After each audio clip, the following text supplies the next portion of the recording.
স্কুলের ছাত্ররা মাদ্রাসার ছাত্রদেরকে চেনে না, কলেজের ছাত্ররা মাদ্রাসার ছাত্রদেরকে দেখলে উপহাস করে, বিশ্ববিদ্যালয়ের ছাত্ররা টুপি পরা মাদ্রাসার ছাত্রদেরকে দেখলে তাদেরকে সেকেলে মনে করে। হে মাদ্রাসার ছাত্ররা, এই বাঁধ ভেঙে দাও, এ বাঁধ ভেঙে দাও। তোমার বিচরণ করবার অধিকার রয়েছে বিশ্ববিদ্যালয়েও, তোমার বিচরণ করবার অধিকার আছে কলেজগুলোতেও। যাও, মিলো, হাতে হাত রাখো ছাত্র জনতা।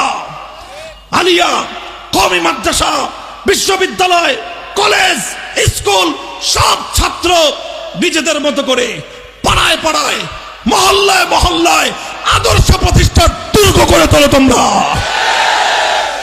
এভাবে মাদ্রাসার অভ্যন্তরে সাংগঠনিক প্রোগ্রাম না হওয়াই বাঞ্ছনীয়।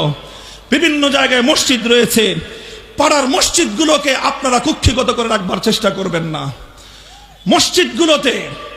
মসজিদগুলোতে যেখানে ধর্মীয় কাজ হবে, আল্লাহর জিকির হবে, দ্বীনের তালিম হবে, দ্বীনের প্রশিক্ষণ হবে, মসজিদগুলোকে বিভিন্ন দ্বীনি কার্যক্রমের জন্য আপনারা উন্মুক্ত করে দিন। মসজিদগুলোকে শুধুমাত্র নামাজ পড়ে তালাবদ্ধ করে রাখবার এই পদ্ধতি থেকে আপনারা ফিরে আসুন। মসজিদ মুসলমানদের সামাজিক কর্মকাণ্ডের মূল কেন্দ্রবিন্দু পরিণত করুন।